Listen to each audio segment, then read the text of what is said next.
Hello Standard 4th. Welcome in EVS lecture. This is our 26th lecture.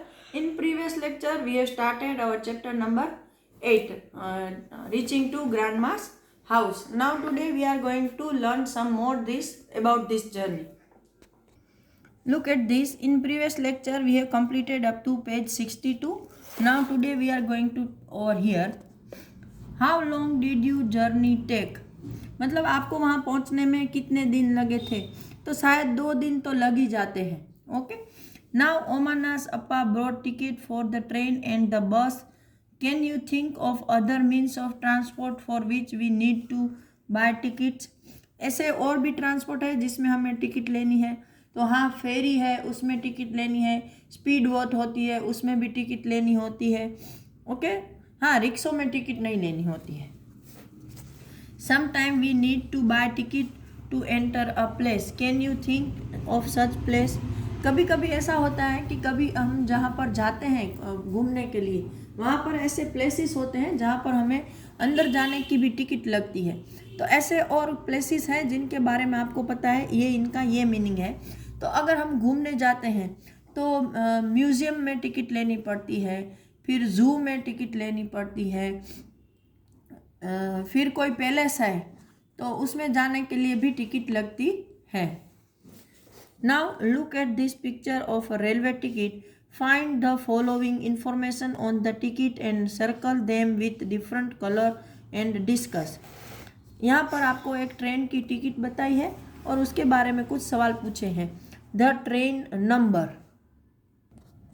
So first of all the train number. Train number ये रहा.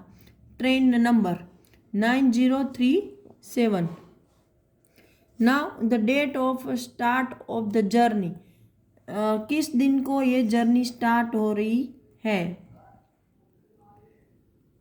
तो I think 24/12/2006 को start हो रही है. ये रहा 24/12/2006. फिर the birth and the coach number. तो ये बर्थ है, ये LB/SL/UB मतलब 21, 22 और 23. और कोच है A1. कौन सा कोच है? A1. और उसमें 21, 22 और 23 नंबर की इनकी सीट है. द फेयर मतलब कॉस्ट ऑफ टिकट. टिकट के कितने रुपये लगे? तो ये रहे 2578 रुपीज़. डिस्टेंस कितना है? तो ये रहा kilometre 643 kilometre. Okay. Now right what other information you can find out from the ticket. और आपको इनसे क्या क्या इंफॉर्मेशन मिलती है?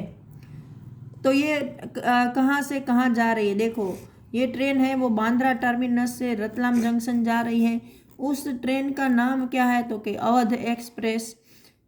ऐसा इतना मुझे पता चल रहा है. हाँ, फिर इसमें बच्चे कितने हैं और बड़े कितने हैं? तो देखो, एडल्ट है वो 2 है और एक बच्चा है. उनकी एज भी यहाँ हमें मालूम पड़ती है. राइट. मेल है वो, उसकी एज 39 है, फीमेल की 37 है और चाइल्ड की 7 ईयर्स है. तो इतनी इससे ज़्यादा तो मुझे नहीं पता है, इतना मुझे इसमें पता चल रहा है. Now a railway timetable give detail about the route of every train, the station along the route, what time the train will reach and leave each station, the distance covered, etc. We can buy a railway timetable from the railway station.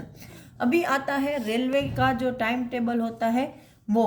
तो हमें जो railway का time table है वो किसी भी root की train के पूरी डिटेल देता है कि भाई यहाँ से यहाँ तक. जैसे इसमें बांद्रा से रतलाम जंक्शन तक ट्रेन आती है तो उसमें बीच बीच में कौन कौन से स्टेशन आते हैं, वहाँ पर वो ट्रेन कौन से टाइम पर पहुँचेगी, कौन से टाइम पर वहाँ से वापस रवाना होगी, वहाँ कितनी देर रुकेगी, उसमें कितना किलोमीटर का डिस्टेंस कवर होगा. ये सब हमें टाइम टेबल से पता चलता है. तो हमें ये जो टाइम टेबल है, अगर आपको इन्फॉर्मेशन चाहिए तो आप रेलवे स्टेशन पर जाकर ये इन्फॉर्मेशन वाला टाइम टेबल ला सकते हो. Some portion of the time table for the route of the train on which Omana travelled are given. Look carefully at it and answer the following question. जो ओमाना ने जिस रूट पर ट्रैवल किया उसके कुछ हिस्से का टाइम टेबल यहाँ आपको बताया है, तो आपको इसको अच्छे से देखना है और यहाँ पर कुछ क्वेश्चन दिए हैं, उसके आंसर देने हैं। तो ये रहा time table. Number of station, ये पहले तो है गांधीधाम नागरकोइल एक्सप्रेस। ट्रेन का नाम क्या है? तो कि गांधीधाम नागरकोइल एक्सप्रेस। फिर स्टेशन के नाम है ये सब, और वहाँ पर वो कौन से टाइम, अराइवल मतलब उस जगह कितने बजे वो ट्रेन आएगी। डिपार्चर टाइम मतलब उस स्टेशन से वो ट्रेन कितने बजे स्टेशन को लीव करेगी। और डिस्टेंस मतलब यहाँ से यहाँ का डिस्टेंस कितना है। और डे मतलब यहाँ से यहाँ पहुँचने में कितने दिन लगते हैं। Okay, now circle the name of all the station in the table that are mention in Omana's diary. यहाँ पर ओमाना की डायरी में जितने भी नाम जो सर्कल आप ओमाना ने अंदर लिखे थे वो सारे आपको यहाँ सर्कल करने हैं। तो सबसे पहले तो उसने गांधीधाम का जिक्र किया था, फिर अहमदाबाद का किया, वडोदरा, सूरत, वलसाड़, ये तो मुझे नहीं पता है। हाँ, मड़गांव आया था, उडुपी भी आया था, फिर कोझिकोड भी आया था, त्रिचूर नहीं पता है, एर्नाकुलम नहीं पता है, कोट्टायम था, इतने मुझे याद है। Okay, now from which station did the train start. तो यहाँ देखो ये ट्रेन गांधीधाम से स्टार्ट हो रही है, पता है ना, वो गांधीधाम से ट्रेन चढ़ी थी, शुरू हुई थी, और वो लोग अहमदाबाद से बैठे थे। Now how many minutes did the train stop at Ahmedabad station. यहाँ देखो ये ट्रेन अहमदाबाद को आई 11:30 पर और डिस्पोजल होगा उसका 11:50 पर, मतलब अहमदाबाद में वो ट्रेन 20 मिनट तक स्टॉप करेगी।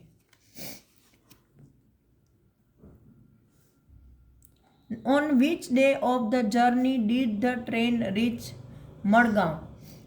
जर्नी के कौन से दिन वो मड़गांव पहुंचेंगे, तो ये रहा दूसरे दिन। वो दूसरे दिन, यहाँ देखो ये मड़गांव लिखा है, तो मड़गांव है, वो लोग दूसरे दिन पहुंचेंगे।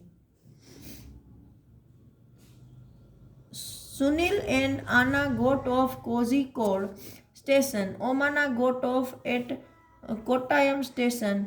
How many hours does the train take to reach Kottayam to Kozhikode.